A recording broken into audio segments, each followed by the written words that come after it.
Hey folks, Nathan here. This is an unusual episode here for the channel. We are going to be taking a look here at a game in its entirety when it comes to all the contents available for a game entitled Hand of Fate Ordeals. This is not an episode of Nate's favorite deck building games, but it's in a similar vein because this is a deck building game and it actually is my absolute favorite. One of my great regrets for this channel was that Nate's favorite deck building games went on indefinite hiatus before I ever got to show this game. It was kind of odd, really. Nate's favorite deck building games had a chance to look at the DC deck building game and then never got a chance to check out Rebirth, my favorite of their sets. We did stuff on Star Realms extensively, but never got a chance to look at what I see as the better game from that company, which is Hero Realms. It was just kind of odd. But the biggest regret was that this one that came into my hands fairly late in the game never wound up on the channel because I was focused on so many other deck builders along the way. So now we finally correct that. The reason we're doing this video now is that I am part of some solo board gaming discussions on Facebook and elsewhere, and this game comes up a lot because it is one of my absolute favorite games of all time. It's definitely my top 10, not sure if it's in the top 5. But this is a game that's constantly recommended by those of us who have actually played it, but there is a significant difference in what you get depending on which version of the game you manage to come across, and it is a very tough game to get these days with all of its bits and pieces. This video is going to show you everything that is available for Hand of Fate Ordeals, straight from a Kickstarter pledge that I purchased after the fact, so that you know what is out there if you're considering getting this game, and what is or is not in the retail box versus what's in the special edition. We're going to try to use this as an opportunity to clear the air on a lot of the confusion when it comes to Hand of Fate Ordeals. Again, my single favorite deck building game of all time. So we're going to take a look at the special edition core box and the differences between that and the retail box, the Kickstarter exclusive box, the playmat, which is actually underneath everything right now, and the so-called royalty expansion. There are other add-ons like little metal shard tokens and card sleeves. Those are all integrated within the boxes right now. I will show you those as we get to them. So let's take a look at everything for Hand of Fate Ordeals from Rule and Make, based on the video games by Defiant Development, the adventure card game of life and death.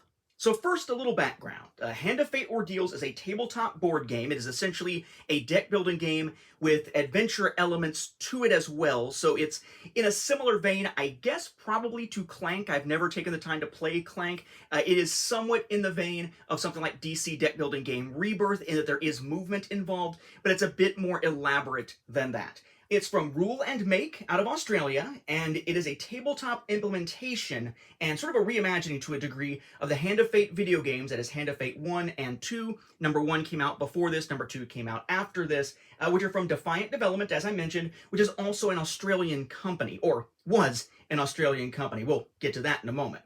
The first video game was originally released in February 2015, or July 2014 if you count early access, and then Hand of Fate 2 was released in November 2017. In between those came the Kickstarter for this tabletop game. The Kickstarter launched on May 22nd, 2017. Its goal was to raise 30,000 Australian dollars. It raised 490,629 Australian dollars by the time it wrapped up on June 21st, 2017, having funded the same day that it launched.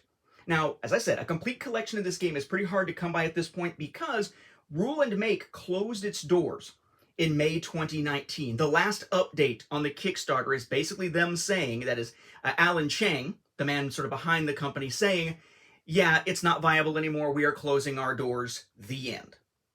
After they shut down, Defiant Development, again, that's the company behind the video game that this is based upon, handled customer service for the game for a while, but then Defiant themselves stopped developing new games and shifted to just supporting their existing games in July 2019. Both are now considered dissolved. In May 2020, to avoid incurring any further warehousing costs, Alan Chang of Rule and Make arranged a final sale of remaining inventory from their US warehouse of the game.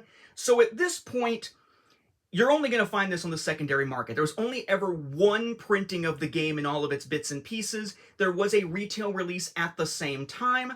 But if you want to find yourself a copy today that is not just the base game that might still be sitting on some retail shelves, you're probably going to be looking at places like eBay. In general, it was just a rough situation for those two companies because exchange rates were typically pretty unfavorable to Australia, And the video game and tabletop gaming sectors in Australia were relatively small. They were trying to sort of help create that sector or build that sector within the economy, and it just didn't really work out the way they'd hoped. Those circumstances made continuing either of those companies impossible, and since this all happened during the latter days of Kickstarter fulfillment, basically it got into the hands of the backers. Some got to retail, but there was never another printing and even really any chance to do anything beyond what was already there created for that first Kickstarter campaign. It is effectively a dead game. Thankfully, what exists is awesome, but it is not going to be a game we're seeing any more of at this point. So if you did back on Kickstarter, what did you get? Let's start using American dollars just for the pledge levels. All the stretch goals we'll talk about will be in Australian dollars because that was the currency of the Kickstarter itself. But they did list the different pledge levels, including US dollars. So for 59 US dollars, you got the special edition version of the game. This is basically the base game that you would see at retail, plus a bunch of stretch goals that were not necessarily Kickstarter exclusive, but exclusive to this version. We'll talk about how you could get your hands on it back then here in a little bit. You got a digital copy of the first video game in the series, which was originally intended only to be a Steam code for PC, but they later did revise that to allow PlayStation 4 and Xbox One copies instead for those who requested it. You got all the stretch goals, which in some cases meant some enhancements to the core box. In other cases, it was material for the special edition. In others, it was mostly cosmetic in a small box here of Kickstarter exclusives. Again, mostly cosmetic there. And the pledge levels also mention a Callous Idol figurine that was supposed to be Kickstarter exclusive, which would have meant it'd be in this box. It works with an encounter card called the Hero that was meant to be in the base core box, regardless of special edition or not. And then in order to use it, if you didn't have the Kickstarter exclusive miniature, the figurine, instead you would use a token. But the token wound up not on the punch boards during production. So the question was, how do they get someone that token? Instead of doing something kind of crazy logistically to deal with that, what they wound up doing was taking the hero encounter from the core box, from the retail version, the regular version, and just making it part of the special edition that was only in certain boxes, and then move the miniature from here to here, from the Kickstarter Exclusives box to the special edition, and dropped the token entirely, because anyone who had the card had the miniature. You didn't need a token. That does mean, though, that if you look at the Kickstarter page now, it's a little bit inaccurate because the Callous Idol listed for all of the pledge levels isn't actually exclusive to Kickstarter per se, but it doesn't matter now because there really is no way to get any of this stuff outside of the secondary market anyway. Then you had what was referred to as the royalty pledge, which is 83 US dollars. Now, the stretch goals, which were again in Australian dollars, were arranged into zones. The starting zone covered $30,000 through $70,000 in terms of stretch goals. Then there was the Bandit Camp that covered 80,000 through 100,000 for stretch goals. The Swamp Zone, 110,000 through 130,000. Lizard Dome, 140,000 through 160,000. And then the World's End Zone that covered the stretch goals unlocked at $180,000 Australian, all the way up through the final stretch goal at 300,000. Now, at the end of each of the first three named zones, Bandit Camp, Swamp Zone, and Lizard Dome, they assumed that they had built up enough funding, not just to do those stretch goals, but also to be able to offer a small expansion with a new campaign component. And they did that 3 times at the end of each of those 3 named first zones. Again, Bandit Camp, Swamp Zone, and Lizard Dome. Once all of them were unlocked, they created the royalty pledge that would include all 3 of them. The core box, regardless of special edition or retail, includes a campaign for the King of Skulls. So then the expansions would be for the Kings of Dust, Plague, and Scale, respectively, the other different suits in the game. Now, eventually they realized that pretty much everybody was either going with no expansions or all of them, so instead of adding them as 3 separate expansions, they combined them into a single box. That is this. That is the royalty expansion. So if you got the royalty pledge, you got what you got in the Fate pledge, which is the special edition plus the stretch goals within that, and the Kickstarter exclusive stretch goals in their own box, and you got the royalty expansion. For what it's worth, each of those expansions was meant to be $12 US, so by increasing your pledge by $24, you basically were getting one of those free. $36 more worth of content for an increase of $24. Now, near the end of the campaign, there was a cosmetic unlocked as a stretch goal for metal token shards. We'll see what those are here in a little bit. And basically, people wanted a way to get more of them to perhaps use in other games. So that became an add-on for $8. They also added a nice neoprene game mat that actually expands the size of the game board to give you more space for various and sundry other bits for $19, which is a pretty reasonable price for a playmat, especially of the size that this was. And they offered official card sleeves, not just generic, but official branded card sleeves, even though they were all just clear sleeves for $16. If you wanted to add the mat along with those other things, you could do so by simply upgrading to the World's End tier, which is $120 US. That would get you the special edition of the game, all the stretch goals in the special edition and the regular version, of course, inside that box, the Kickstarter Exclusives box, the royalty expansion, the mat, an extra set of the metal token shards, and the card sleeves. Again, those are all integrated in here. We will see them as we go. So basically, it was $37 more than the royalty pledge, but you got $43 worth of content out of that upgrade. Either way, you were saving a bit beyond using add-ons as you went from pledge level to pledge level up the tiers. I would note, though, that the prices changed later. After fulfillment, before everything kind of went haywire, they sold off some remaining inventory directly to backers through a website called Kickstash. When they did that, you could pick up the special edition by itself for $79, which was quite a jump. The royalty expansion for $37, a dollar more than originally intended.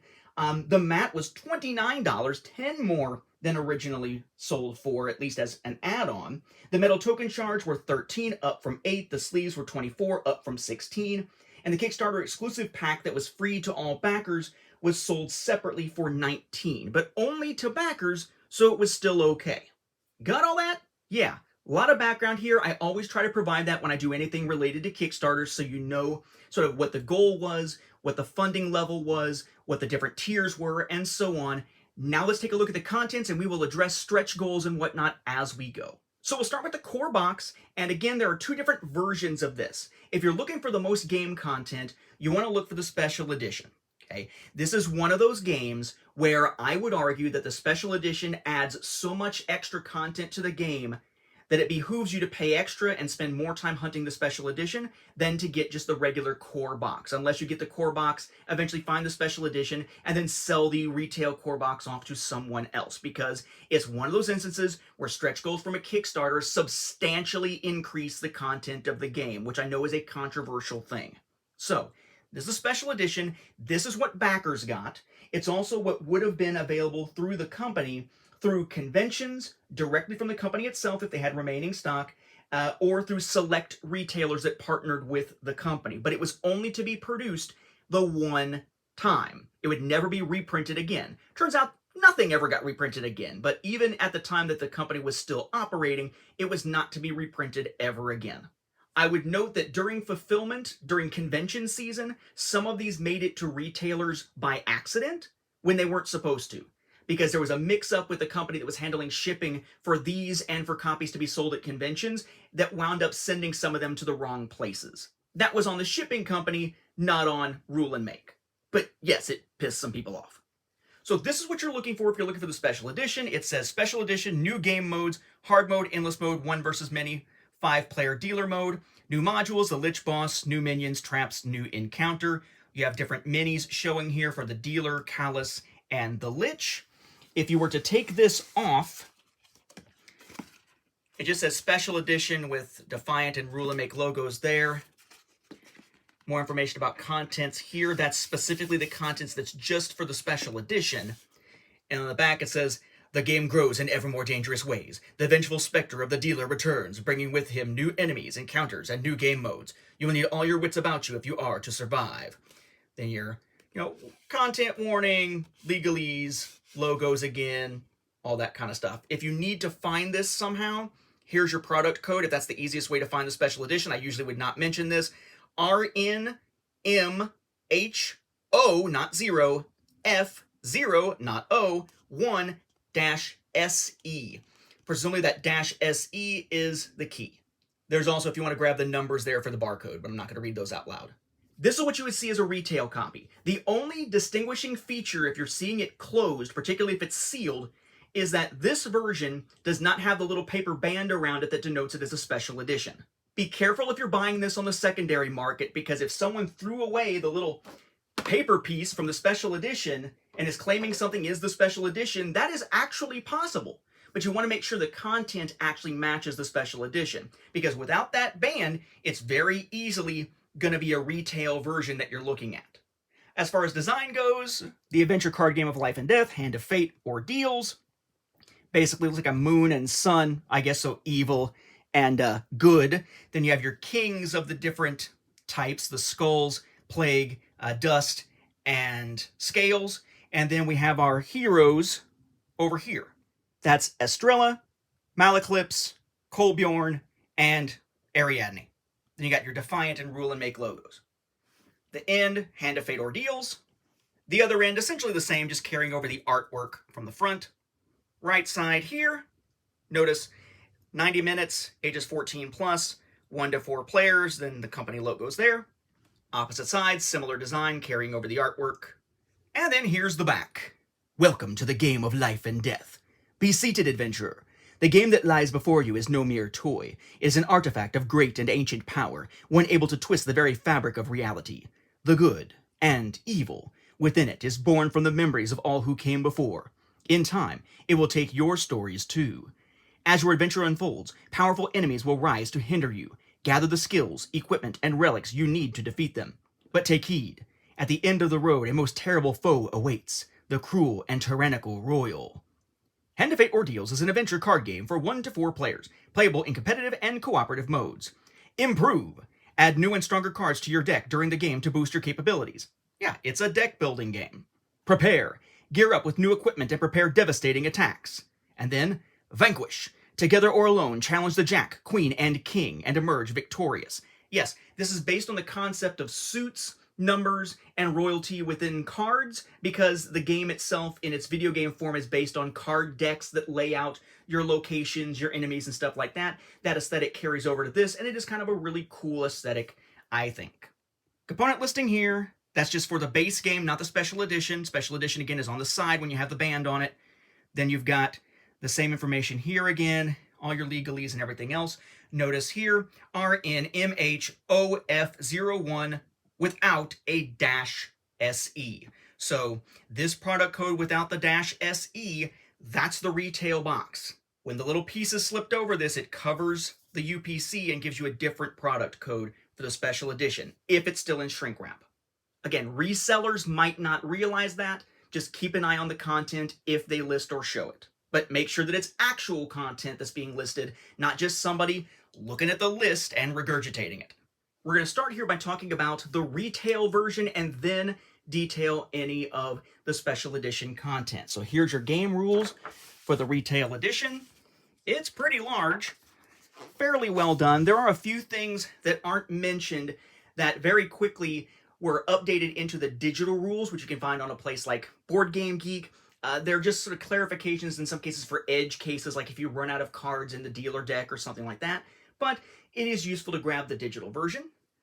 Now, most of the rulebook is about the competitive mode. This is typically a competitive game in short play sessions. There, however, is also a co-op set of rules and solo rules, which are essentially the same thing. It's just a question of how many players you're playing with. And when playing in those modes, you can do a campaign. So, campaign mode deals with 3 scenarios as you play. And it has things like quest cards that are part of it. This particular rulebook, because it is the base game, includes 1 campaign. It is for the Skulls suit, or the King of Skulls royalty. So you'd be going through the Curse over Rothmire, then the Ley Lines, and then the Betrayer to go through that full campaign setup. And there is a term glossary in the back. A typical competitive game lasts for 3 different levels, or 3 different tiers of play, going up against the Jack, Queen, and King in that order as you go from level to level to level. But they do suggest that in your first competitive game, you simply play up to the end of the first level after defeating the Jack. And I should also note before moving this out of the way that yes, there is a nice quick reference guide there on the back. for those who are wondering, since this is a cooperative game or competitive game, what happens if you die, right? Is there player elimination type of stuff? No, there is not. Basically, as you're playing, if you were to die, you simply go through a death process, which causes you to lose a bunch of your stuff, but you get to keep playing. On the other hand, if the king is the one that kills you, then the game ends after the king has killed enough players, regardless of which players there were, to match the number of players in the game. So if there's 2 players in the game and 2 of them die, whether it's the first and second players or just one of them dying twice, if killed specifically by the king, then the game end is triggered, just like if the king himself were to be defeated, and you do all the point calculations and all. But no, there is not player elimination, which allows everybody to stay involved throughout the entire game. Then you have your game board, if you'll excuse me getting off the tripod here. This is the area where the encounters will go.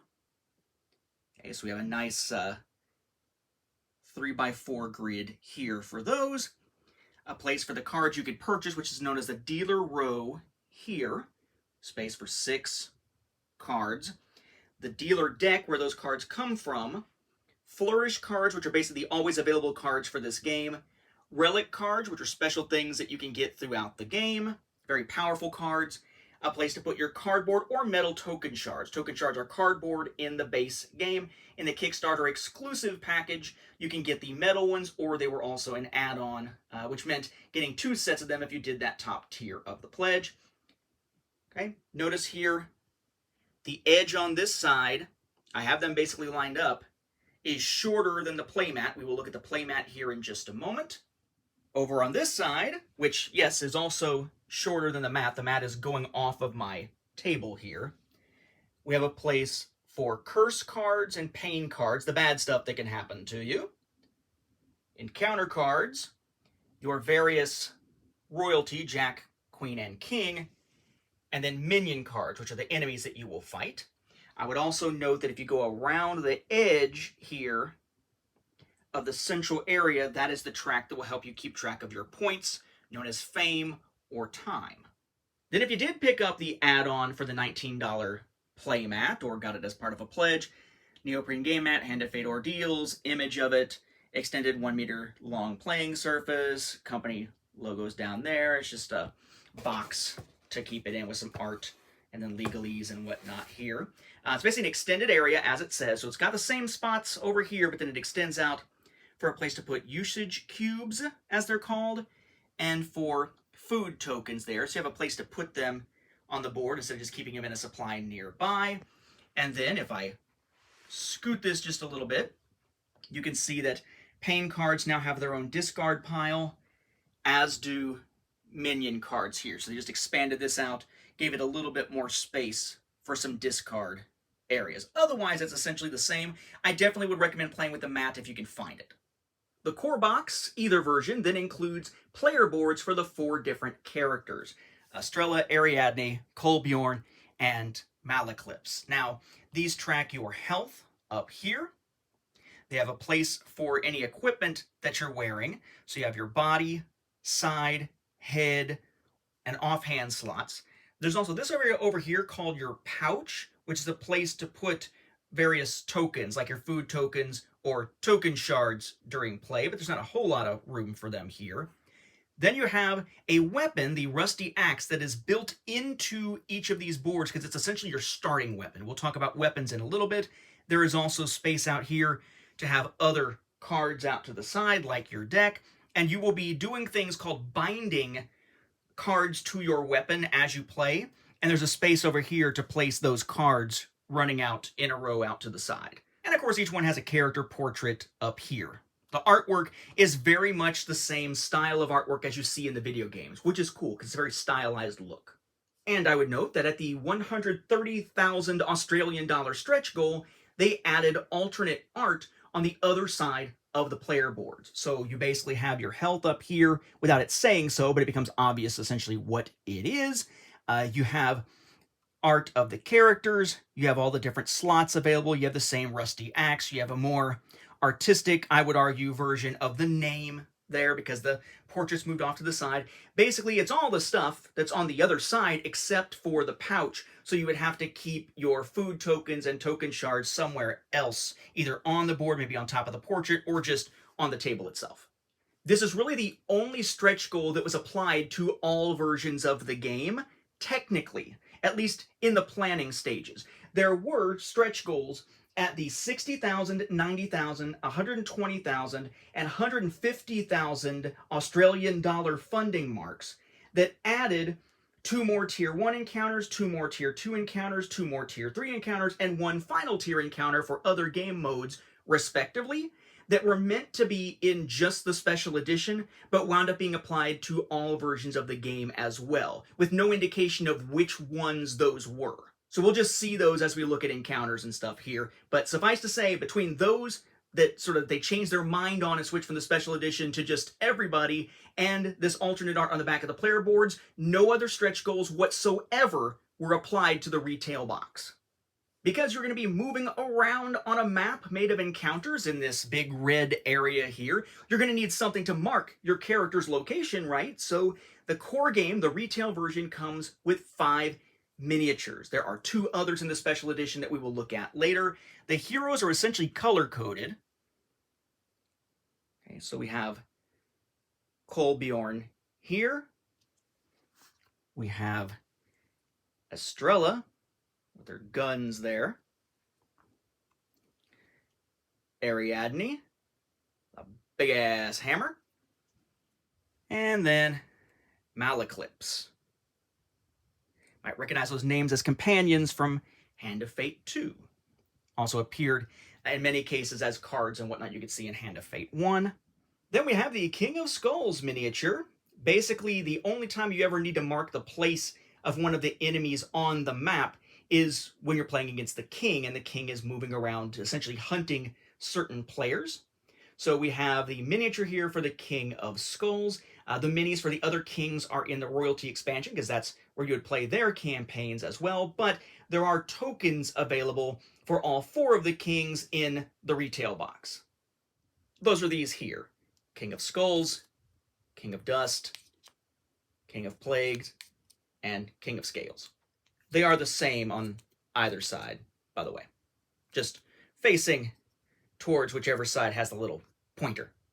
Now, in order to move on the map, you need to spend 1 food token each time. Or, if you're out of food, you spend 1 health. But that sucks because it's pretty hard to get health back in this game. Once it's gone, it's usually gone. Both the retail and special edition versions of the game just include 40 cardboard food tokens with a little green apple on them. The Kickstarter Exclusive Box will provide wooden tokens that you could use to replace these, but since that's in a separate little box, both special edition and retail get the cardboard ones to start with. Continuing on with tokens and the like, you will have 32 of these wooden usage cubes in the regular and special editions. Basically, anytime you are coming up against an encounter somewhere on the map, many of them, not all, but most, will have a certain number of uses, and then they're used up and you can't use them again. You would mark this with these usage cubes, where the card is essentially here, and then you see the little cube symbol. You'd have your cubes up here. And again, on the playmat, there is a place way off to the side here to actually store those, just like you'd store your food tokens off to the left, but there's no place to store them on the retail sort of regular board inside the game itself, only on the playmat. So you'll have 32 of these. Each player will need to be able to track their health and their fame. Fame is again tracked on this little track here, and health is going to be tracked on your player board. When you're playing cooperatively, you might wind up using a fame token also to be able to track time and stuff like that. But in order to do that, each character, based on the color of their miniature, gets 2 little round wooden tracker discs with nothing on either side. They're just matching colors in pairs here, so a total of 8. Then in cooperative mode, you'll need a time tracker sometimes, so there's your time tracker token. And in the King of Skulls campaign, you'll need these curse tokens. There's 4 of these. Then one of the resources you can gain as you play and defeat minions and things like that is token shards, which can then be used later to purchase relics, which are pretty powerful cards. Again, the ones that are in this stack kind of up over here during the game. There are cardboard token shards in both the retail and special edition versions of the game within the box itself. There are 5 of these giant ones to represent 5, and then there are 25 of these small ones. They're essentially a fifth, basically, to represent 1 each. Then we got our bosses of each level, and the core game itself does include all 12 of these cards. A special edition has 1 other for an odd sort of one-off boss encounter that can happen at different points of the game.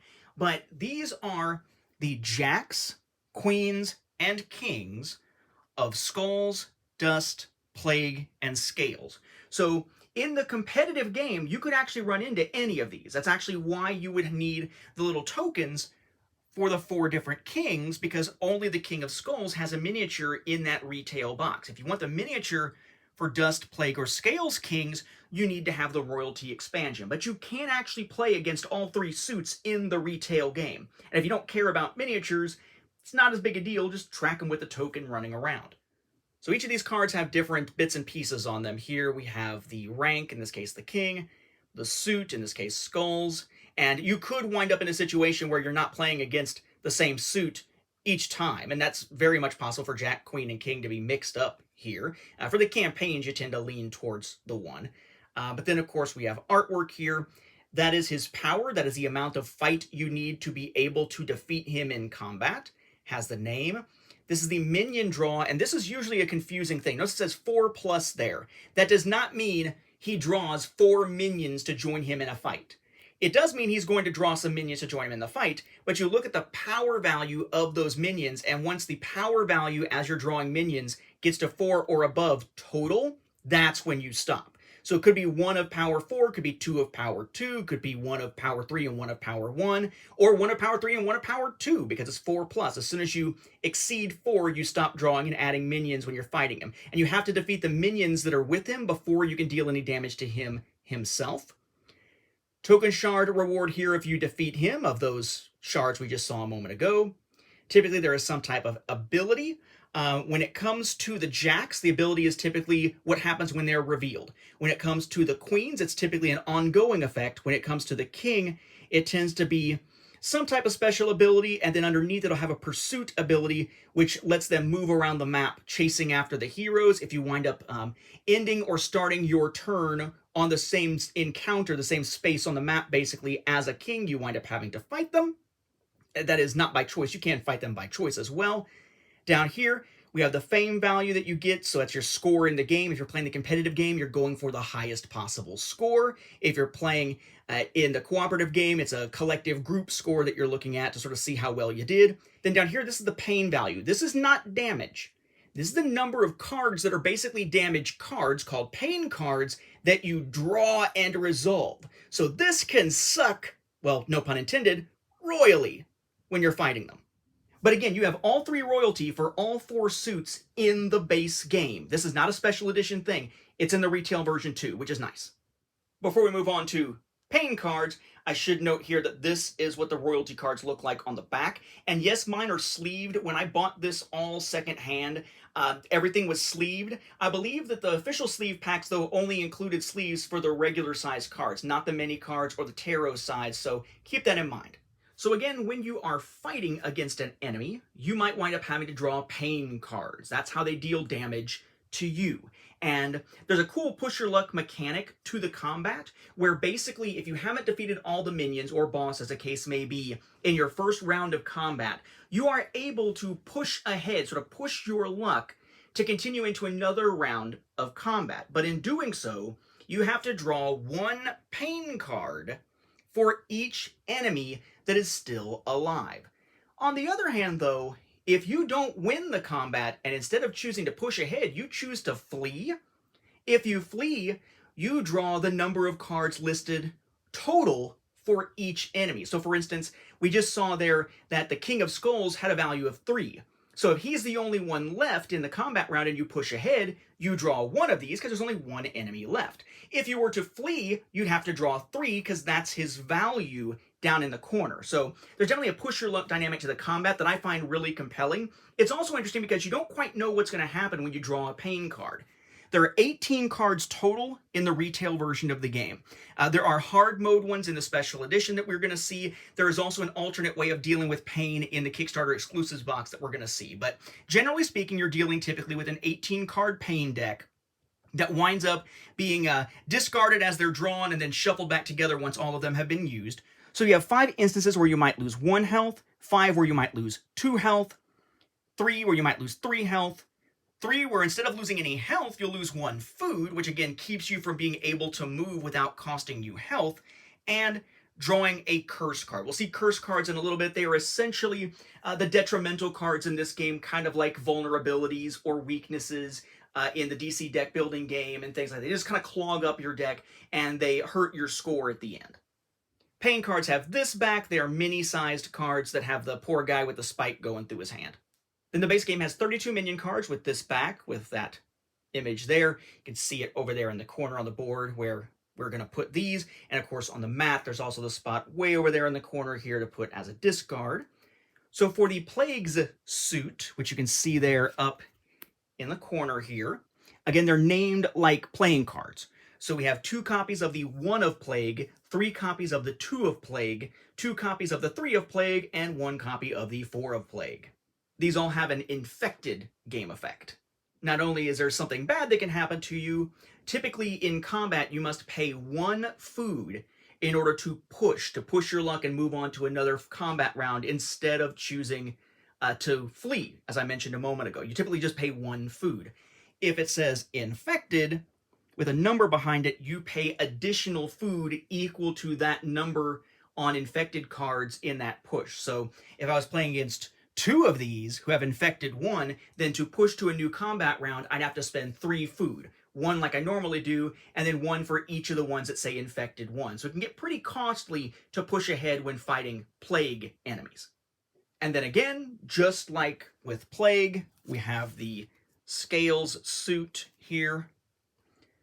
And in the case of Scales, most of them, except for the first layer, not only has an ability, but has protection. And protection really sucks, because as you're fighting these enemies, you're not just applying a value of combat or a value of fight or whatever you want to call it to that enemy as you would in most games. You are actually taking a card that is bound to your weapon and spending it essentially by assigning it to an enemy.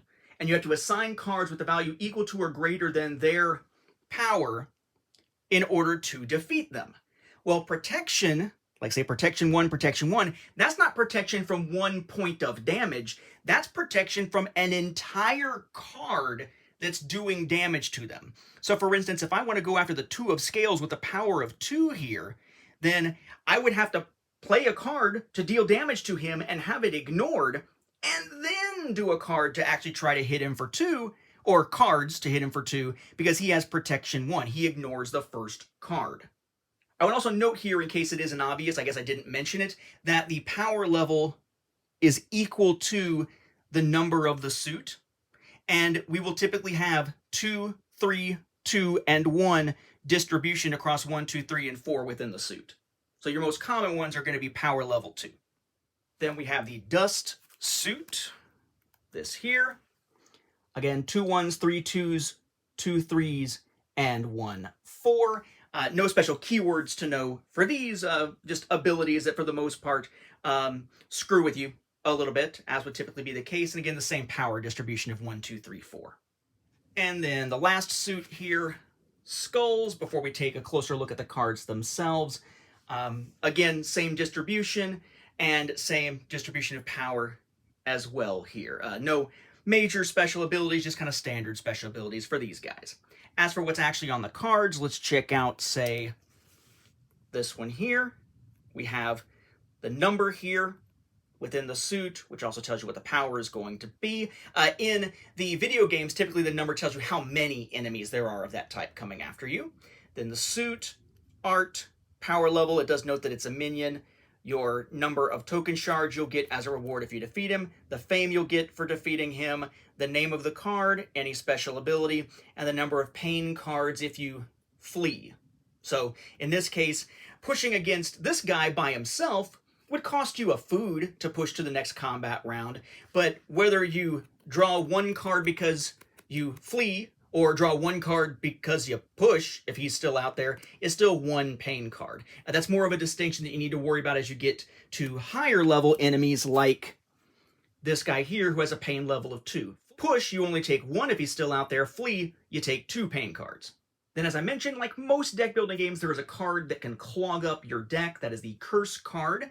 The Curse cards all have the same back that you will see in your hand and in the dealer row and everything, because they're meant to be invisible essentially while they're face down within your deck.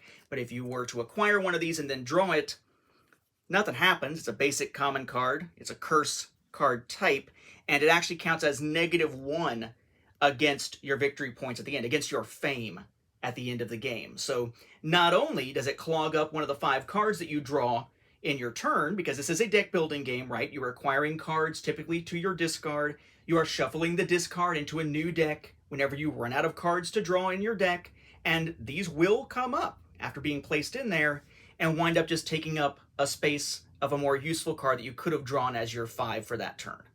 Notice here, though, Curse is the type, Bad Luck is the actual card name, but you have 20 copies of Bad Luck.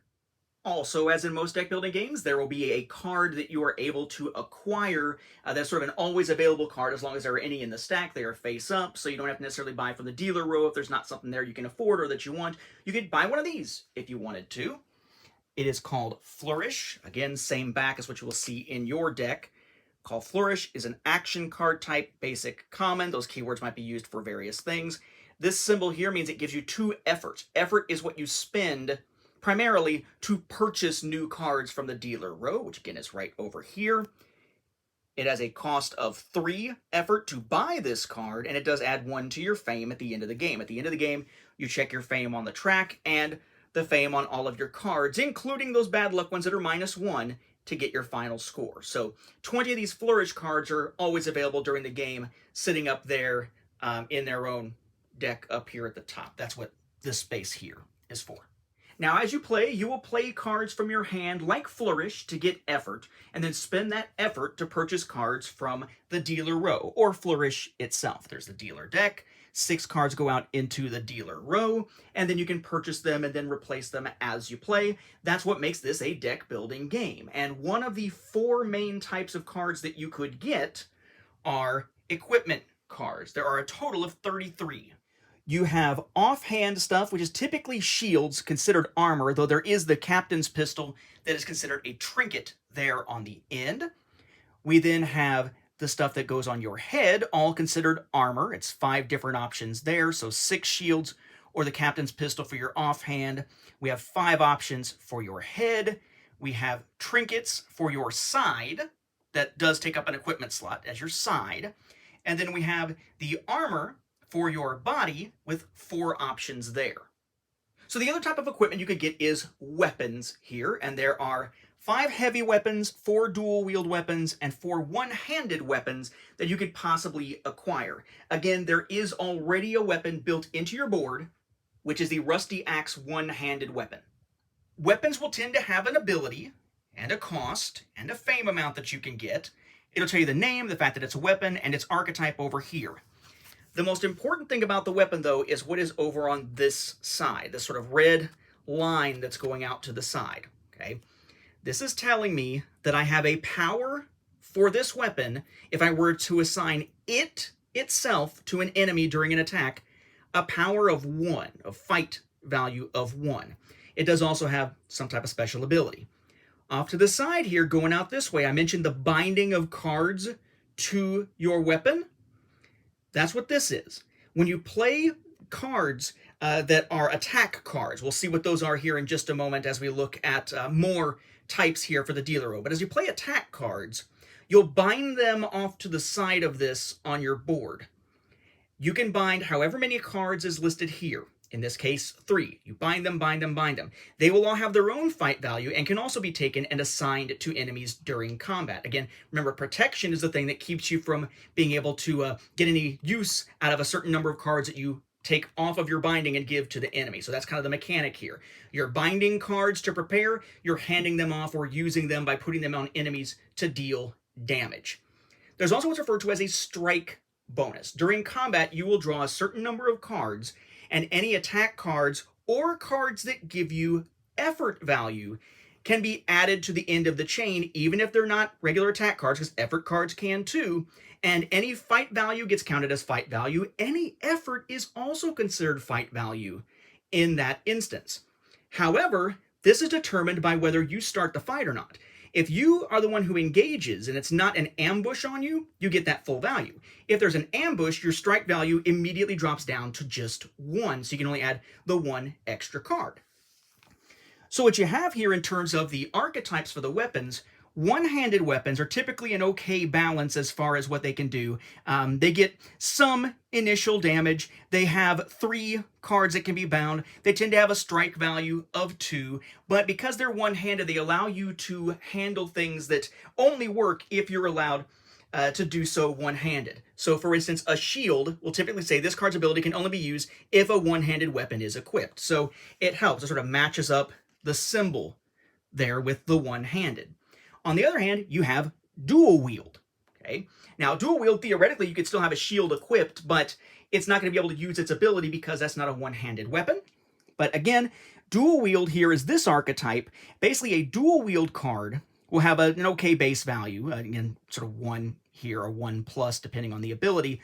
But it will tend to have a higher binding value, 4 in this case, than, say, one-handed that has 3, and a strike value of 2. Okay, so think of dual wield versus one-handed as giving up your ability to use a shield in order to add 1 more card by binding it to your weapon during play. Then you've got heavy weapons up here. Okay? Heavy weapons tend to have a 0 or 0 plus as your base attack value, but they give up the number of cards that you can bind, going down to 2, again, 4, 3, now 2, but the strike value is now 3 for these. So you're able to add more from your deck. Say maybe you don't have a ton of attack cards, we get a fair amount of cards that are going to give you effort, so you might want to rely on that to give you some extra power there to fight when you draw your strike bonus, rather than relying on attack cards themselves. A heavy weapon might be a good idea. Okay, so different archetypes, different abilities to these weapons, and you probably noticed when I showed you all these that the gray space with the actual text versus where the art is varied depending on the equipment we were looking at. That's because of how you actually equip these. So this here is Estrella prior to equipping anything. Now let's see what happens if she equips everything. A new weapon, something on her body, something on her head, something at her side, and something in her offhand. There we go. She now has the shield, the Ring of Clairvoyance, the Cloak of the Wanderer. She has Angel's Wings as her headpiece, and she is carrying the Mercenary Blade. Notice that the shield and Mercenary Blade are set up on either side. The shield there, no big deal where it is because it's going to be in your offhand, and that's a whole size space. The weapon is off here to the right because, again, you're going to bind, in this case, up to 3 cards out to the side of the thing with a strike bonus applied as well, so even more cards binding to it. But notice that for the head, the side, and the body, the cards are designed in such a way that the part that is uncovered when they are layered on top of each other gives you the game mechanics. The stuff you don't need, or just the art, will tend to be the other spots, but in this case, because of the way that the head and the body work, you actually get a chance to see essentially what you're wearing, just not what is at your side during play. So kind of a way of minimizing the amount of space that your player board is going to take when they're already kind of large. 21 of the cards in the dealer row will be of the soldier archetype. These are red-based cards here. Typically, they will be attack cards. It'll say soldier, it'll tell you what the archetype is. These are ones that are typically going to be, because they are attack cards, bound to the side of your weapon as you are playing them, so you'll play it, connect, play it, connect. But again, you have a limit on how many you can bind ahead of time before combat to your weapon. It'll tend to have an ability, but again, a cost and a fame value as well. Notice, though, that it's not that every single card here is different. We're not going to go into how many of each individual one. That would take a while. But, you know, for just Blaze of Glory, there's some copies of that. There's Heavy Blow, copies of that Regimental Charge, and so on and so on. So not all unique or anything like that, but 21 that essentially provide that power, with the exception here of this one, which has this value up here that is a an effort value. Draw 3 cards, bind any attack cards drawn that way to your weapon, even if it would exceed its binding limit. And it basically has no combat value of its own, really. Then you have 22 cards of the Wanderer archetype. These tend to vary. There's only a couple that really do much in terms of giving you fight or combat value, but otherwise it's sort of a mixture of things that for the most part are going to give you either food or effort along with some type of ability. Again, many of them repeating. Then you'll have 21 of the Trickster archetype, kind of this blue color here, primarily focused on effort, but a little bit more combat options here, attack options here, beyond what you would necessarily see with the Wanderer. But notice here, no food. So attack is primarily focused on soldier, food for Wanderer, Trickster, effort, but there is a little bit more crossover in style between Trickster and Wanderer cards than with the soldier cards. As with any deck building game, everybody is basically going to start with the same starting deck, and then that's what you improve as you play as you go. Again, it is why it is a deck building game. In this case, it is a mixture of things that can give you what you need, but you are fairly underpowered for attacking early on. So we have Strive. You have 7 copies of that. That is a basic starter card here that's going to give you 1 effort anytime you play it. We have Forage that gives you 1 food every time you play it, but you only start with 2 of those. And then Hack, which is an attack card that gives you 1 power, fight, ability, combat, whatever you want to call it, towards the attack. The official name is called Power, but I think that can be a little bit confusing sometimes for some because of, fighting, combat. That's definitely terms that make sense for fighting, but Power, maybe it's used for something else. But no, Power in this case is the combat value here, but you only get 1 copy of Hack. And of course, since this is a game for up to 4 players, you have 4 copies of Hack, 8 copies of Forage, and 28 copies of Strive, because that's going to be enough to have starter decks for all 4 players. Notice, though, that since they're starter cards, they don't have a cost because you can't buy them, you already have them, but they also don't have a fame value. So they're pretty basic. These are the ones you're going to try to eventually get out of your deck as you're tailoring it as you play, because other cards will be more beneficial than these. Notice, none of them have any kind of special ability either. It's just the value of the resource. There are 14 relics in the game, and these are very powerful items that you could acquire. They're not something that you could ever be forced to get rid of once you have it, unlike other pieces of equipment. And these are acquired basically after defeating a boss, a Jack, Queen, or King. Typically, Jack or Queen, because after you defeat the King, game's effectively over. But if you defeat a royalty and you loot them, you essentially have all these token shards that you've gathered over time. And you have an option with those token shards to either pass and just hang on to them, or you could convert all of them, not piecemeal, all of them into effort, so you could buy from the dealer row, and that is a 1-to-1 conversion, so 1 token shard for 1 effort. Or you can essentially buy into a relic draft at that point, where basically you spend 5 token shards, as say the first player. And then the second player who wants to do it does that minus the number of people who already did it, so in that case, -1. So the second player then pays 4. The third player, if they want to do it, pays 3, and so on. And then once everybody has paid into it who wants to pay into it with these token shards, you draw that many relics from the relic deck +1 and hand them to the first player, the one that paid the most. And they get to pick one to keep and hand off what's left to the next person who paid. And then they pick one to keep and hand it to the next person who paid. And the one that's left over at the end gets stuck under the bottom of the deck. So it's essentially using the spoils of defeating a royal to get something particularly powerful. So the options for relics that might come up, there are 5 weapons, 1 heavy, which is the Viking's Battle Axe, 1 dual wield, which is Kraken's Claws, 2 one-handed, Skeleton King's Sword or Lion Prince's Sword, and then an interesting one here called Mortal Whimsy. Okay. At the start of combat, Mortal Whimsy becomes a copy of another player's weapon. Discard any attack cards exceeding its binding limit. So, yes, Mortal Whimsy here essentially is not a weapon in and of itself. It mimics some other weapon that is in play. And yes, that does mean that it could mimic another one of these that some other player has out there, which is pretty cool. On your offhand, you have 2 trinkets, the chain bombs and detonator, and if you want a better shield, we have the Wanderer's Bounty armor shield here for your offhand. Note the little symbol there, though, It can only be used if you have a one-handed weapon, hence the symbol that matches one-handed weapons again. For your side, there are 3 trinkets: the Golden Ring of Destruction, Ring of Engorging, and Ring of Punishment. These are all, for the most part, matching things that you see in the game, in the video game. Then we have for the head 2 pieces of armor, either the Halo of Feathered Ice or the Sweetwood Wreath. Then there's only 1 armor card that is part of the relic library here, but it's actually pretty cool if you can get your hands on it. Basically, as long as you have at least 1 food, you'll reduce the amount of damage you lose from each pain card by 1. And if you have at least 5 food, you can also ignore the first pain card entirely that you resolve each turn. It's called the Armor of Gluttony. So load up on food and basically become somewhat of a tank. And of course, to do all this cool stuff that you're doing, you need a place to play. You need locations and so on. You need encounters. So you have this encounter deck, and depending on the game mode, it'll tell you how to set up cards here on the different slots on the board.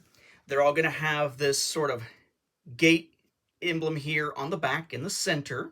Okay, and the cards will have titles. It'll have different attributes like type and subtype. It'll have some type of ability. It'll have a usage cube amount over here that'll tell you how many times it can be used. Again, you take those cubes out and set it next to it, and you just take one away each time you use it, as I mentioned. And then interestingly, over on this side, this is where those archetypes matter for the different cards in the dealer row, because you can buy from the dealer row at pretty much any location, but many of them will have these different symbols on them that tell you which ones are available. So in this case, Trickster, Wanderer, and Equipment cards could be bought if you're at this location, but if there are any Soldier cards up there in the dealer row, you can't purchase them because that archetype isn't noted here. Adds a little bit of some decision making as you are preparing to buy stuff from the dealer row, as you're sort of equipping yourself out. I would also note here, as I forgot to mention, there are dots up at the top that indicate what tier level a location is. So this is tier 2. You'd be using this while you're playing the level where you go up against the queen. Tier 1 goes up against the jack. Tier 3 against a king. So you have 4 sort of oddball encounters. You have the town. The town is going to be your starting place typically. Location there, basic. Spend 1 token shard to destroy 1 card in the dealer's row, which would allow it to be replaced. And you can buy any of the different archetypes here. And that's the town. So basically your starting point. There are then 3 here.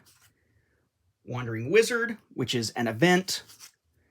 Skeleton King's Throne, which is an event. In both cases, if you reveal these, you simply do the event, and then that's it.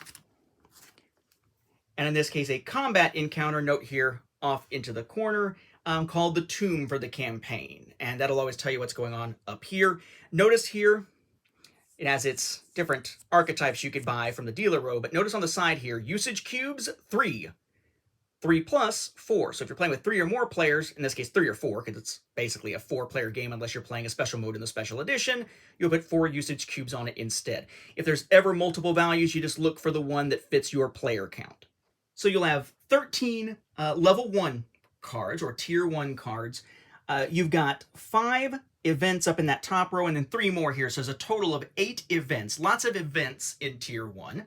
And then you have 4 locations that are there for combat, none of which are ambush encounters, as we'll take a look at here as we go up the tiers. And then there's one that is your boss card that gives the opportunity to fight the Jack, right? To fight that level's essentially mini boss to get ready to move up to the next level to go after the Queen. Then you have tier 2, and in this case you have a total of 16 cards as opposed to 13. You got 10 events. You then have 3 regular combat cards, and then 3 that instead of saying combat say ambush. These are the ones where if you reveal it, you don't have a choice but to encounter it. Typically, when you step on a new card as you're moving around, you flip it over to reveal it. If it's an event, the event happens, but only if you choose to encounter that card, right? Same thing with combat. You go to the combat. It's okay. You don't have to necessarily get in combat unless you want to encounter that card. You could pay another food and continue moving. Every 1 movement costs 1 food. If you uncover an ambush card, though, then you have to encounter that card. You have to do the fight. That is your encounter for the turn. We have the Desert, the Queen, and the Devil's Choice.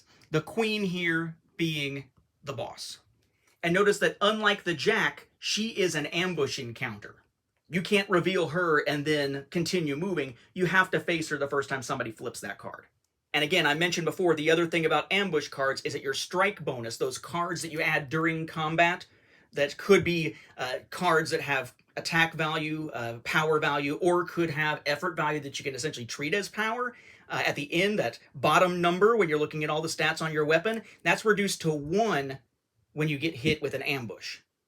And then once again, Tier 3, at least in the base game, has 13 different encounter cards, 8 of which are events, 3 of which are ambush combat encounters, including the King, so only the Jack is not an ambush encounter. And then combat-wise, you just have 2 regular encounters here. And again, they tell you stuff like the Crucible, fight 4 minions. If you defeat all enemies, you may gain token shards as fame instead, and so on and so on. And I would note to just check out the cards as you're playing them. For instance, the King doesn't have a usage amount, so you can use it as many times as you want. You also have some oddballs like Demon Tracker there, where the usage cubes isn't a set number or set by a tier of player count, but in that case it's 1 per player, that sort of thing. Then finally, the last 24 cards of the base game are going to be used in the cooperative or solo mode when you are playing a campaign, because then your characters get to use quests to improve themselves. So each character will have 3 quest cards, their color there, and image on the back, that sort of fits their particular archetype if they tend to have one. So here we have Eclipse, who is sort of the trickster of the group. What they would have you do is start them with quest 1, then 2, then 3. You have something you can do. Each time you do it, you put a usage cube on it. When the usage cubes equal the number that it says that you need to do, then you get the reward for that card. Or you have this special Inspire ability at the bottom. Remove 1 usage cube off of here to get that to take place. But then you'd have to do it over again to replace that cube if you're going towards the goal of actually meeting that requirement. So for good old Eclipse, we have Learn Your Craft, Hide Your Past, and Use Your Power, which could get him the Hidden Hand action, the Conjured Shield offhand item, or the Trickster's Touch ongoing ability card. There's almost no ongoings in this game. This is one of them. Then Ariadne has Equip Your Party, Protect Your Allies, and Test Your Strength. There's the back of hers there.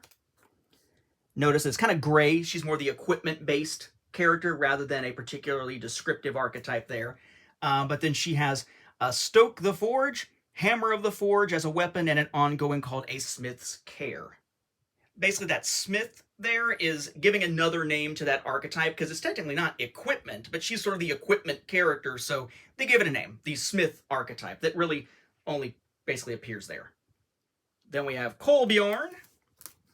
Here, he's got Wander the Wilds, Gather Supplies, and Find Your Place, which can then get him Shared Rations as an action.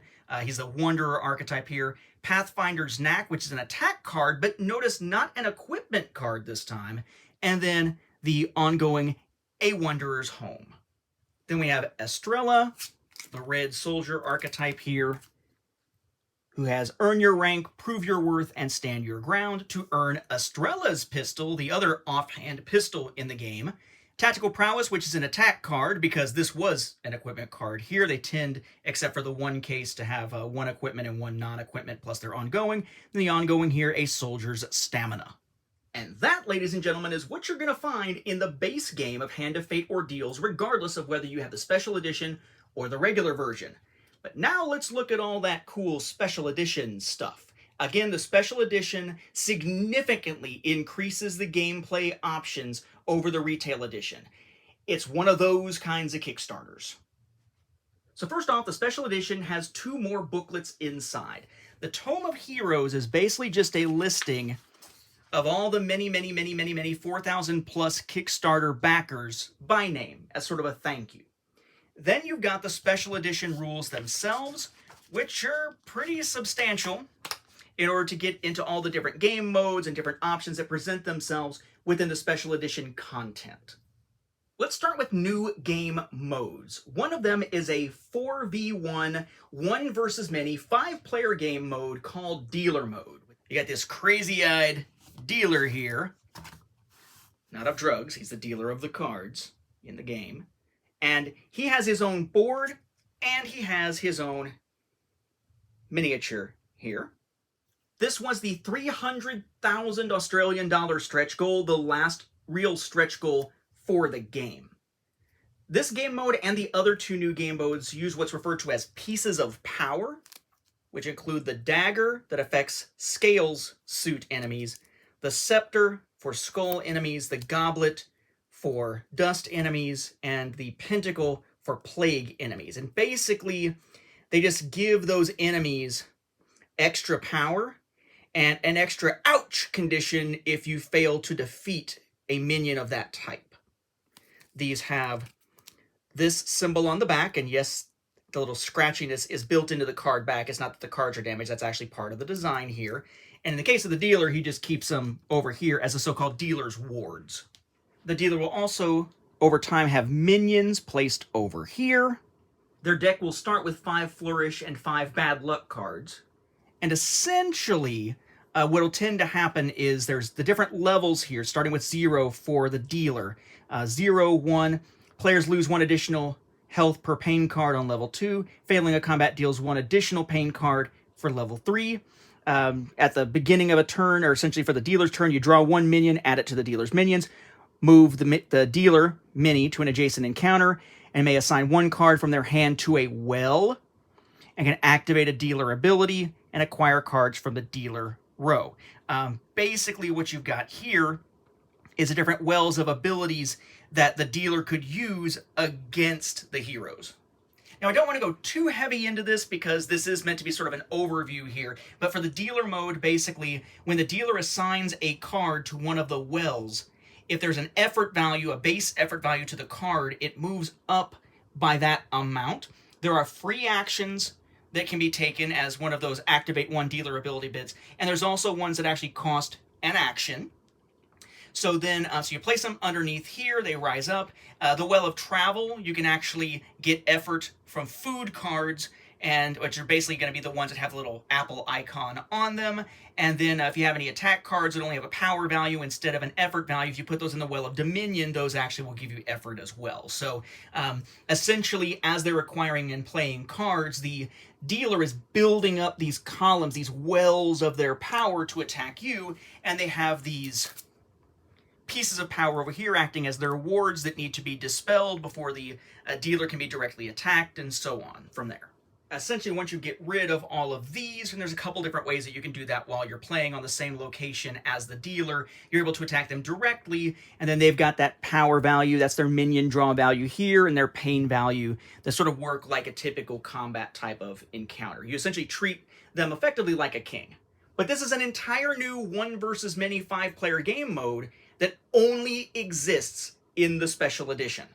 Another new mode that also uses those pieces of power cards is the Endless mode, which is exactly what it sounds like. It's like an endurance mode, level after level after level after level after level as you play, where the end of a level typically is determined using the road forward encounter to reset to the next level. That is a new encounter card added specifically for the special edition to allow the Endless mode. So that's a second new game mode that only exists in the special edition. Endless mode, by the way, was the 160,000 Australian dollar stretch goal. Then from the $100,000 Australian dollar stretch goal, we have hard mode, which also uses the pieces of power again, but uses a different pain deck that is much more painful than the original. It's 7 cards. There are 2 that say to lose 2 health and then spend 2 effort or take a curse card. 2 other ones that say to lose 2 health and then spend 2 effort or lose 2 food. 2 more that say to lose 2 health. So all these 6 here have you lose 2 health and then spend 2 effort to do something to prevent something else nasty happening to you. In this case, spend 2 or lose an additional 2 health. Holy crap. And then just the general kick in the nuts, which is the one that costs you 3 health and 2 food. Thank goodness there's only one of those. But yes, 3 new modes available only in the special edition. And yes, there's more, just not new modes. Then at the 80,000 Australian dollar stretch goal mark, they added the Lich to the game, which is a different boss encounter that could come in here outside of the regular royalty, though she is treated essentially as a king in many respects. But they also added a miniature for the Lich, sort of match the other royalty, at the 270,000 Australian dollar stretch goal. So the way this works, essentially, just to kind of give you the general idea, though it does differ depending on which mode you're playing, essentially, you have these minions out there that are mages. If you wind up in a situation where you fail to defeat any of these mages when they appear, it takes this Lich encounter and adds it to the encounter deck for level 3. And then when it comes out and you deal with it, you are fighting just like you would fight, you know, a royalty, any other regular royalty, by having their encounter out there. This is another ambush one. You would then have the Lich to deal with, which is treated as a king with a power of 6, protection of 1, pursuit 1, that goes directly toward the nearest player, and after the boss has moved, players on the same space as this boss lose 1 health, fame value of 7, token shard value of 2, 4+ for the minion draw, and then a pain level of 3. Ouch!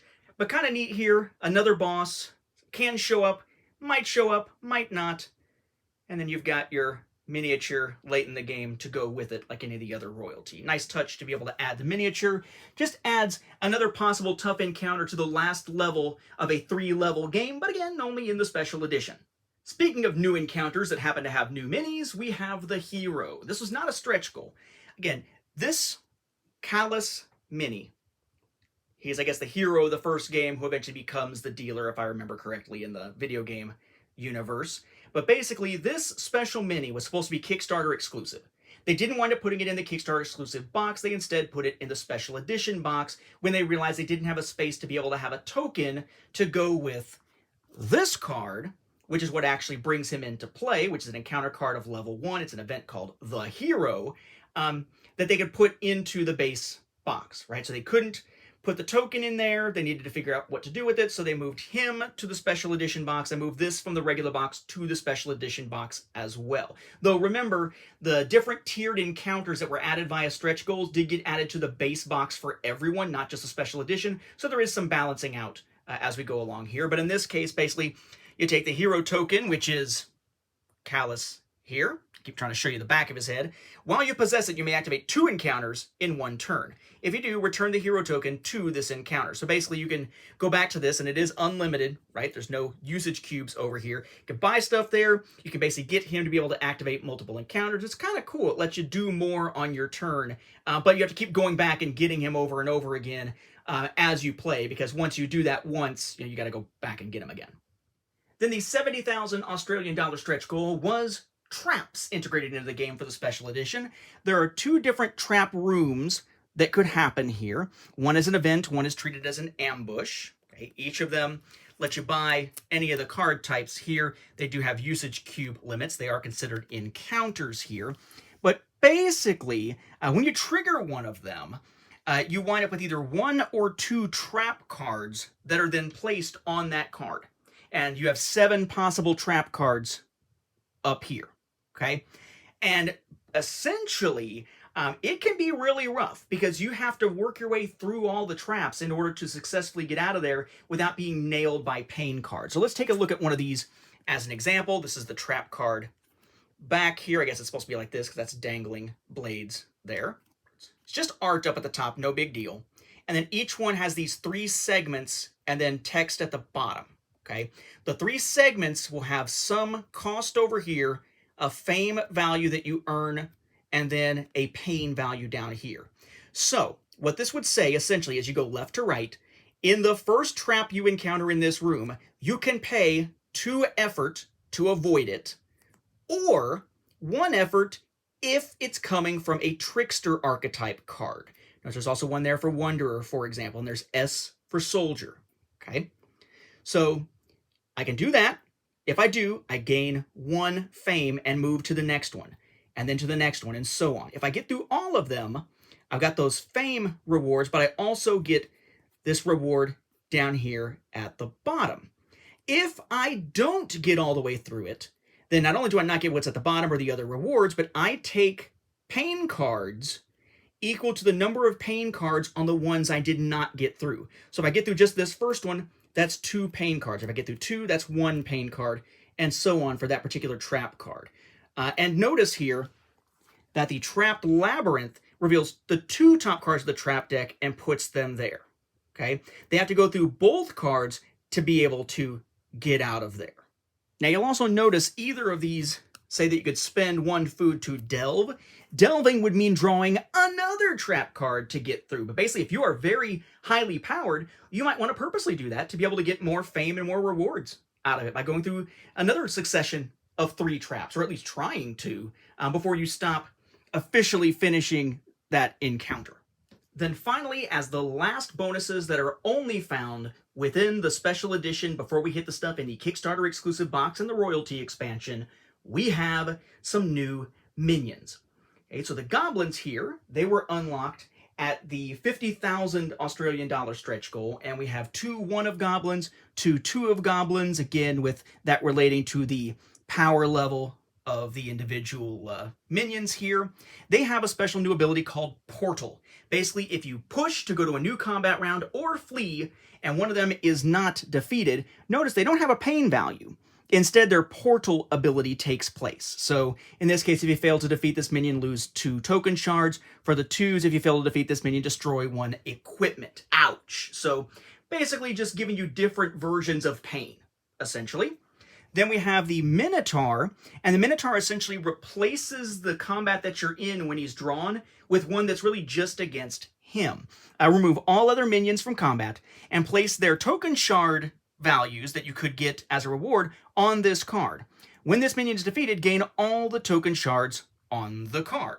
Okay, so basically, you wind up fighting him with a power of 6, pain of 2, for a fame of 4, who gives you 1 token shard himself.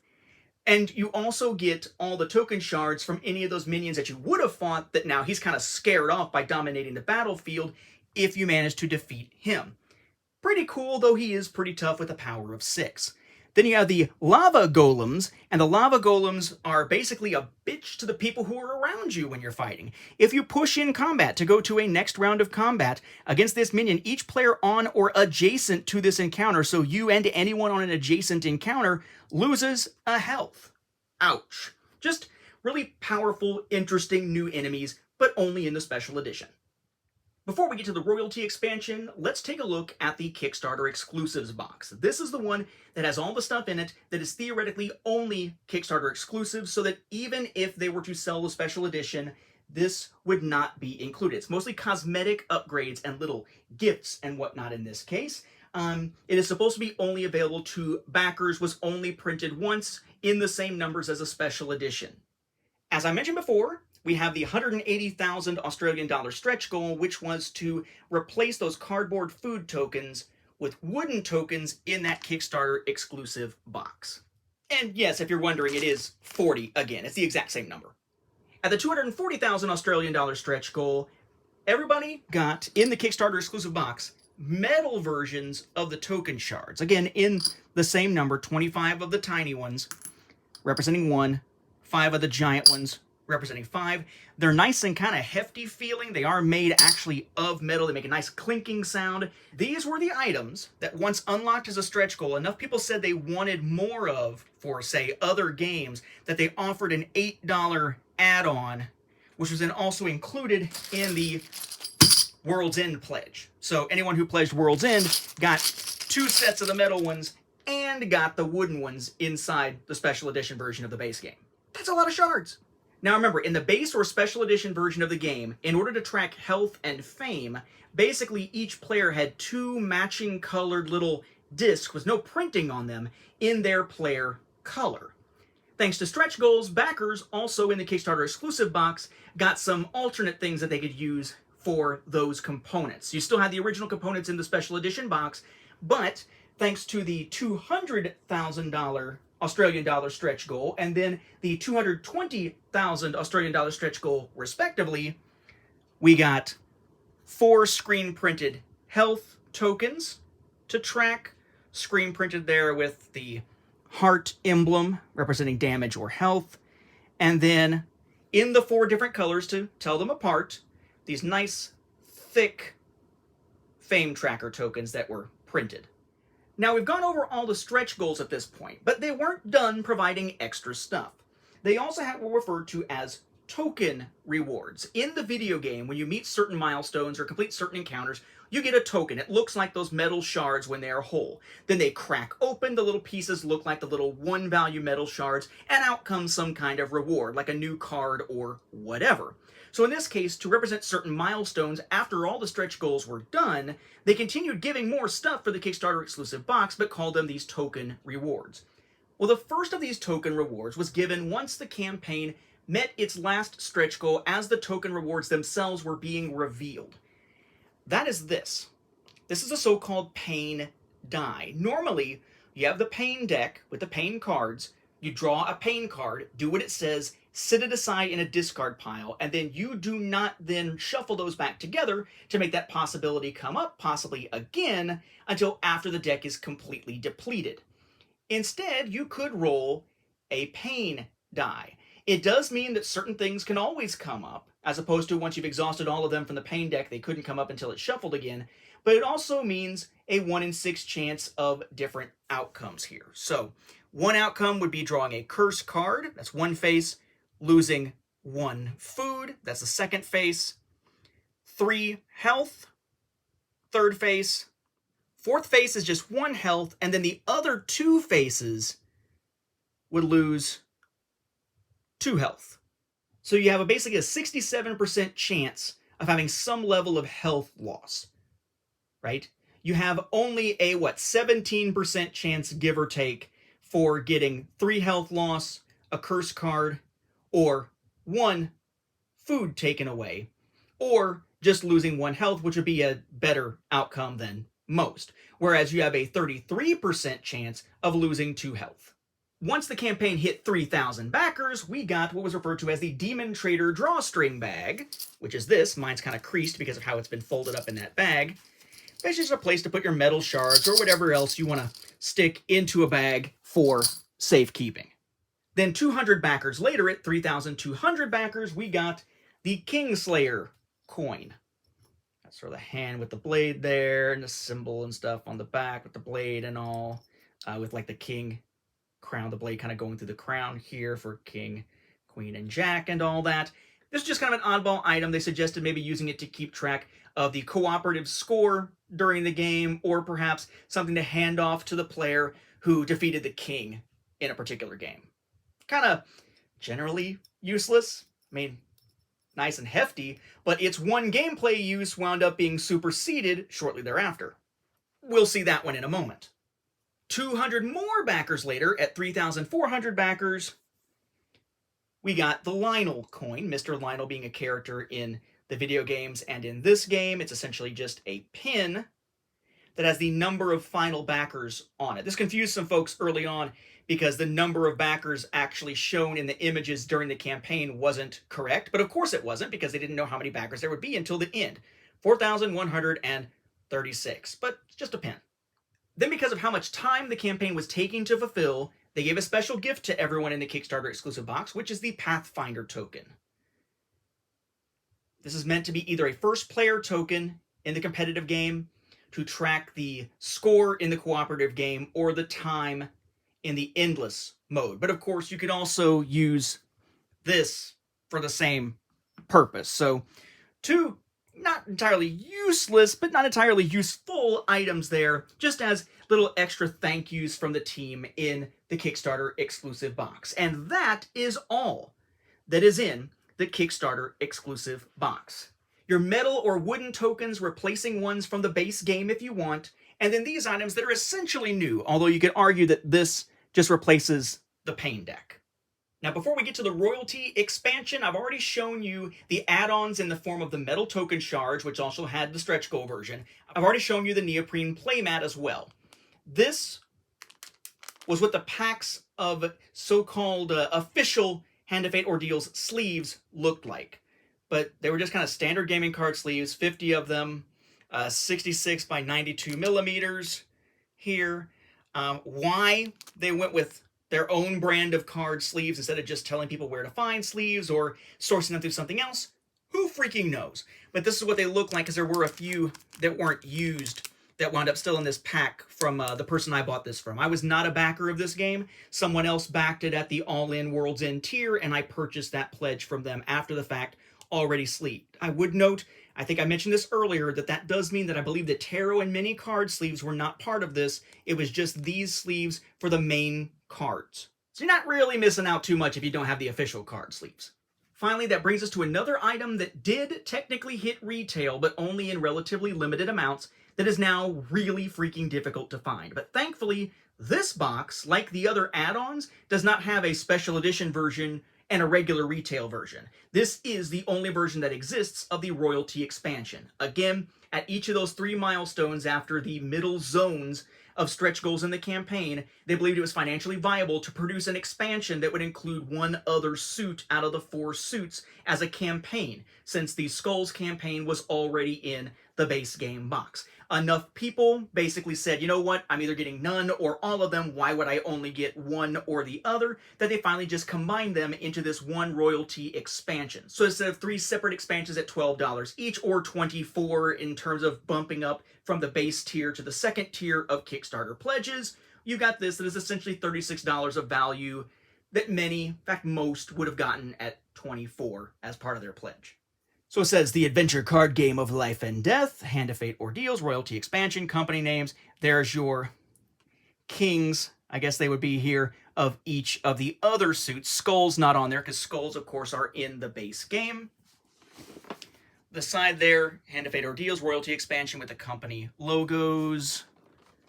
Same over here, just different color because of the way that the front is designed. Nothing on the bottom, nothing on the top here. The back gives us essentially a rundown here. The more you ask of the game, the more it takes from you. Stories pulled from your past, great enemies you thought defeated, relics from a bygone age. All of these things await you if you dare to face the game again. Capital T, capital G, the game. Not to be confused with the movie of the same name. The royalty expansion is an expansion for Hand of Fate Ordeals, which includes, and I like the fact they say that this expansion is an expansion. Yeah, duh, got that part. Could they say the royalty expansion is for use with, maybe, or something? But whatever. It includes miniature upgrades for the King of Dust, Plague, and Scales. Shouldn't that be Kings of Dust, Plague, and Scales? I am nitpicky. 3 new solo/cooperative campaigns with a wealth of new rules and gameplay. 48 new skill, equipment, and relic cards to add to the game, which include 3 new unique twists: Linger, Bargain, and Multi-Archetype cards. 17 new encounter cards to add to your games, including the chance mechanic, which means your fate is never sealed. The chance mechanic is a big part of the video games that it was odd to not see in the main core box. It is included with the expansions, as we will see. 8 new pain cards, which react to enemies, and 10 new curse cards that can cause you harm at inopportune moments. Then it's got a component listing. It does note it is an expansion. It requires Hand of Fate Ordeals base game to play. Okay? So we will take a look here at the entirety of the royalty expansion.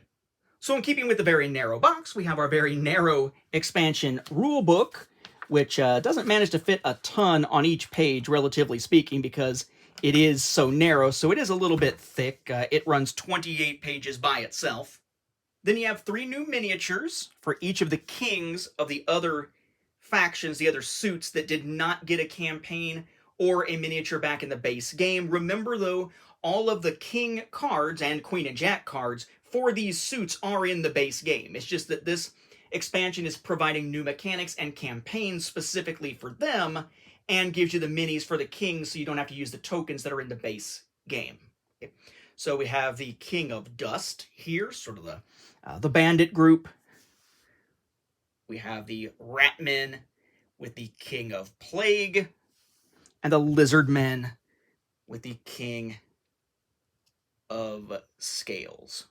So one set of new components here is a new set of 8 different pain cards. These are for use primarily in the Dust campaign, though you can mix them into the competitive game if you like. Basically, they trigger off of certain minion types. So lose 1 health for all of them, right, as the pain type. But if the undefeated enemy is of a particular type that matches the pain card, so Plague, Dust, Scales, or Skulls, there's an extra effect. If it is Plague, lose 2 food. If it is Dust, cards in the dealer roll cost an additional 2 effort.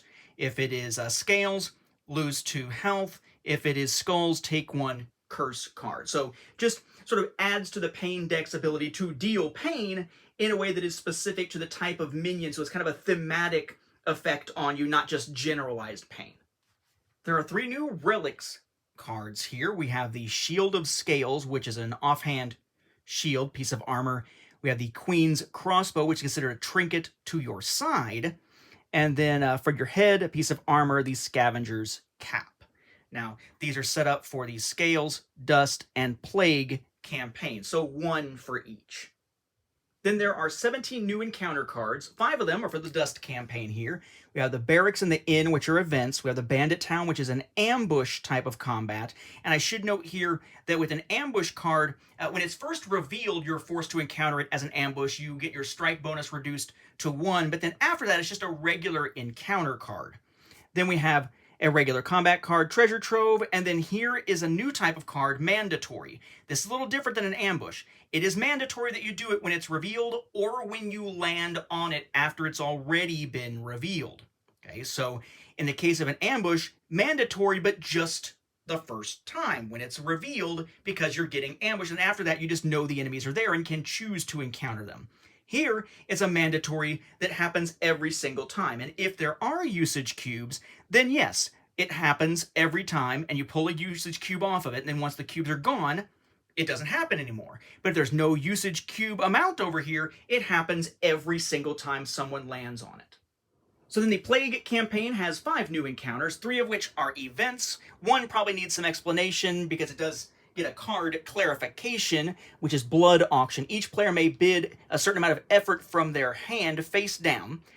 Players who bid the highest lose that much health. Then they may each take cards from the dealer's row up to the total value of what was bid. So kind of an interesting way of essentially trying to be able to get more cards when it's not your turn, but at the same time, the more you bid, the more likely it is that you're going to lose health equal to how much you bid. So that could really suck. So it's a blood auction, right? Give blood, get more stuff. Then we have Swarm of Rats, which is an ambush encounter. There's a new keyword there, swarm. Basically, you keep drawing from the minion deck until you get that many plague enemies, and that is your swarm of rats. Thankfully, you discard any non-plague ones that you drew, so it's not just constantly building if you just get unlucky and don't draw plague enemies for a while.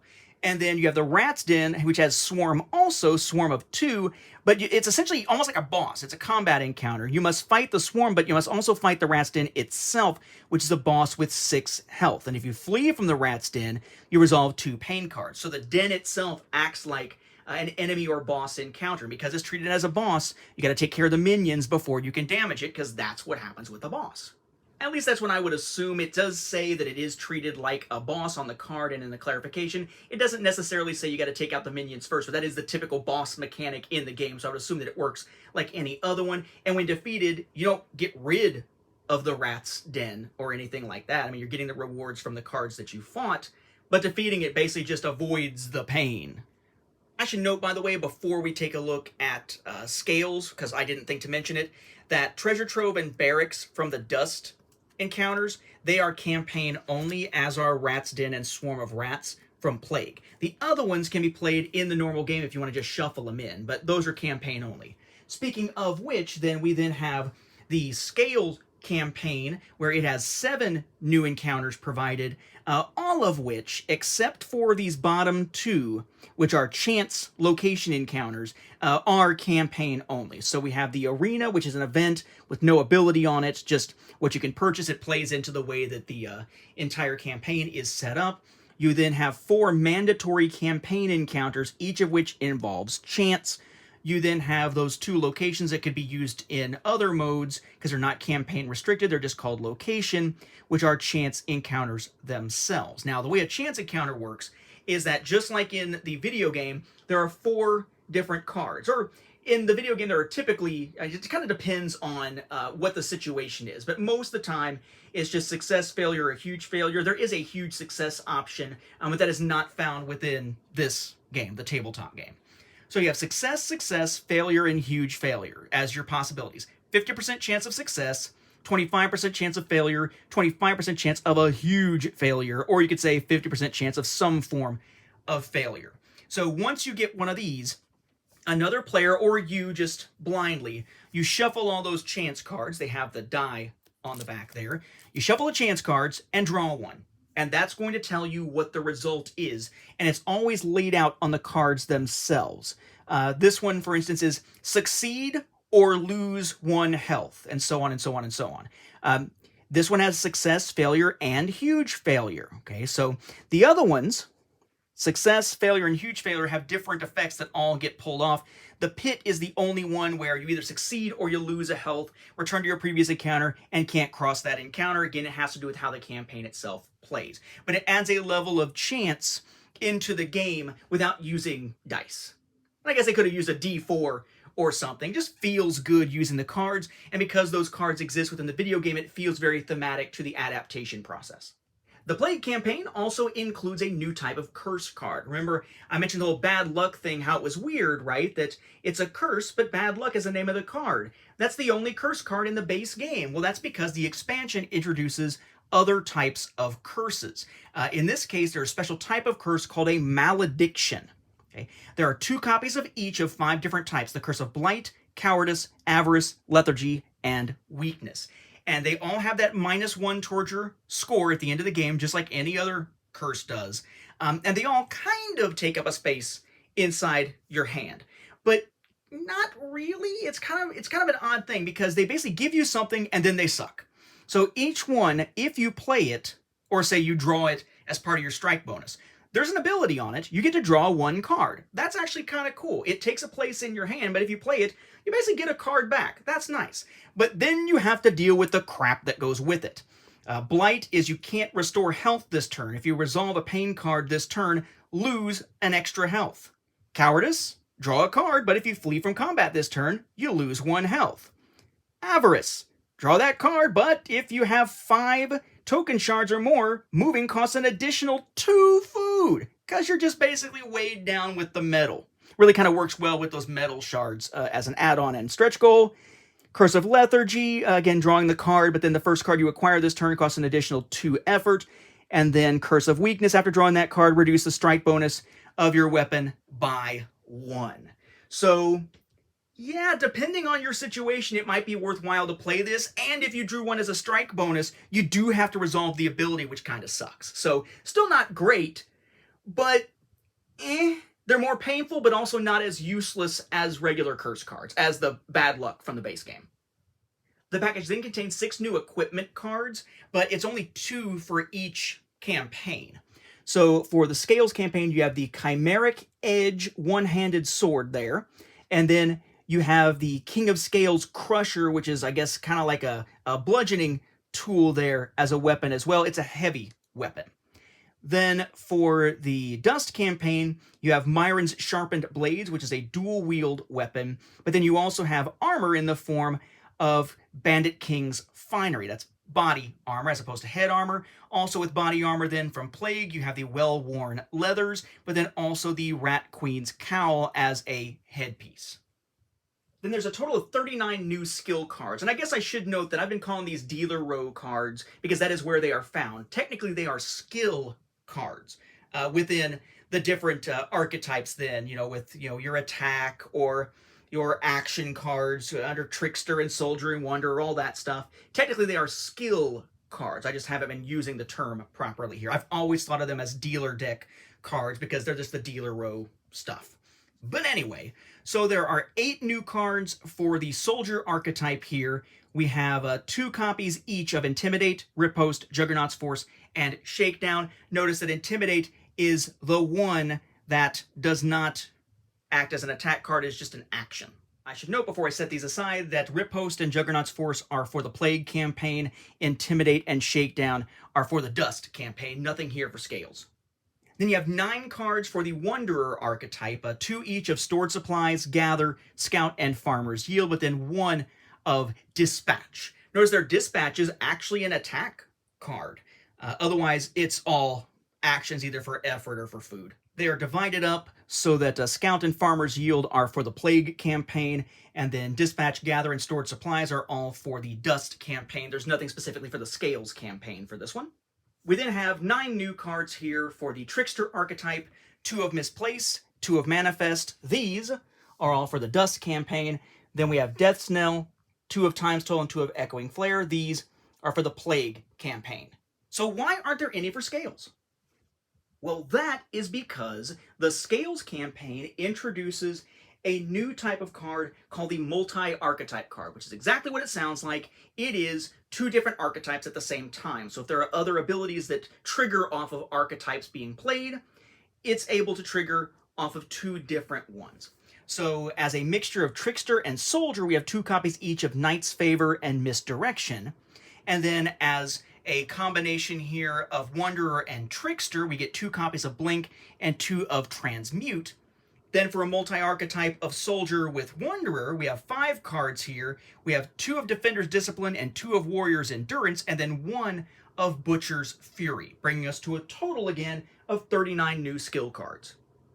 Then, just like we had those few tokens that were just for the Skulls campaign, the box for the Royalty expansion also includes some tokens that are just used in the individual campaigns. We have the recruited tokens here. Those, along with the Caravan token here, those are used in the Scales campaign. These are 3 so-called enemy tokens. Those are used in the Dust campaign. And then the rulebook actually says you only have 18 of these disease tokens. They're all 1 on one side, 2 on the other. But I actually have 20 of them here, so I'm assuming that is a misprint in the rulebook. But they're just used for various tracking purposes and whatnot within the campaigns. Otherwise, you won't be using them. And that, good people, that is all of Hand of Fate Ordeals. Let me note here, though, there are 2 things beyond this physical all that's out there, or the Steam PS4, Xbox One codes for the original video game that I should mention here. There was a new player versus player game mode called Trials by Ordeals that had its rules released online as an extra bonus while the campaign was sort of in the fulfillment phase, the production and fulfillment phase. Also, given how long the process took for the game, Defiant Development worked with Rule and Make to also provide Steam codes, but only Steam codes, so only for PC, for free copies of Hand of Fate 2, the second video game in the series that had released after the campaign ended. So they did sort of add more value as they went, but obviously that's not something you're going to wind up getting later. Though, try out the video games if you have the opportunity. They are fun. They're very different in terms of actual specific mechanics than the tabletop game, so it will play differently. I believe that this is still on Tabletopia if you're looking for it there. But the video games are pretty cool. You have some nice sort of a third-person combat action mixed with the cards creating the boards and the circumstances and telling you which enemies and which equipment you get. They are quite fun in their own right, though personally I prefer the tabletop game to the video game if you're making me choose. It's a fun game. I love the fact that we have basically what here is a deck building game mixed with exploration, with various encounters and different things that can happen. I know there are some other games that do similar things at this point, but this is one of the games that really sort of introduced me to that concept and really got me interested in it. It feels like a cross between a deck building game and something like Gloom of Kilforth or Shadows of Kilforth, which is fantastic because I love those games as well. It's a nice hybrid of them. I also really dig the fact that thematically your turn is basically fear. F-E-A-R. Purposely designed that way, certainly. The first step is fatigue, F. Basically, if you're sitting there with some attack cards that are still bound to your weapon from the previous turn, you can actually keep them there and use them on this turn if you want to. You can sort of bank attack ability, but in order to do that, you endure some fatigue. You must expend effort by playing cards from your hand to get effort, with a value of 1 for each card still attached. And if you can't pay the entire amount, all of those cards go away. But you do have the option to do that. Say you have a turn where you really want to attack, but you don't have any new attack cards that you drew, or not very many, but you have a lot of effort on the cards that you drew this time.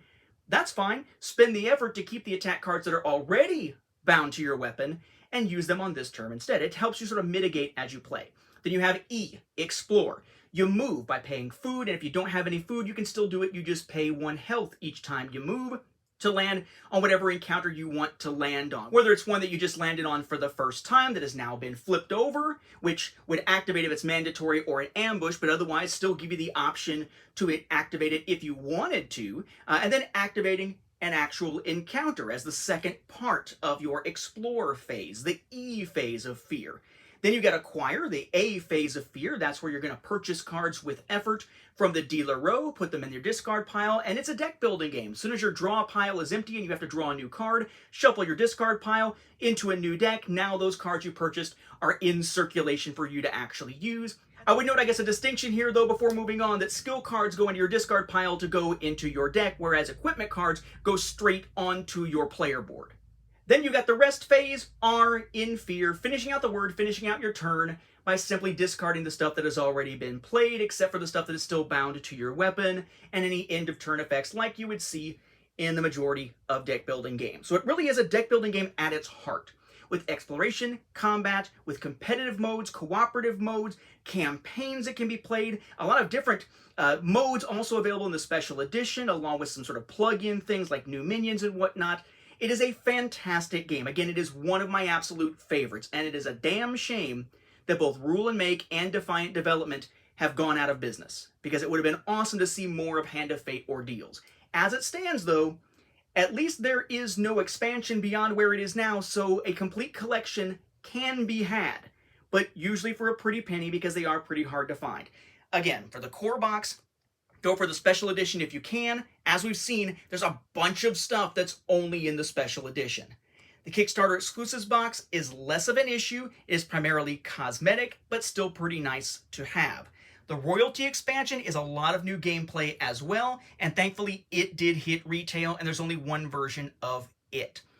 The mat, really nice to have, expands the space, gives you some place for discards and some other stuff, but not a necessity. So if you can find the special edition and the Royalty expansion, you don't really need the other stuff. It's just really nice to have. You would have all of the gameplay content here. But if you can't find, even if you can't find the special edition and all you can find is the base game, it is still a great, fun game. Just know that you're missing a fair amount of stuff thanks to this being a Kickstarter that had a lot of, stuff packaged into certain versions of the game, but you can always upgrade later if you happen to find a special edition. The chances of not being able to find a buyer for Hand of Fate Ordeals, as its reputation is growing within solo circles especially, seems pretty slim.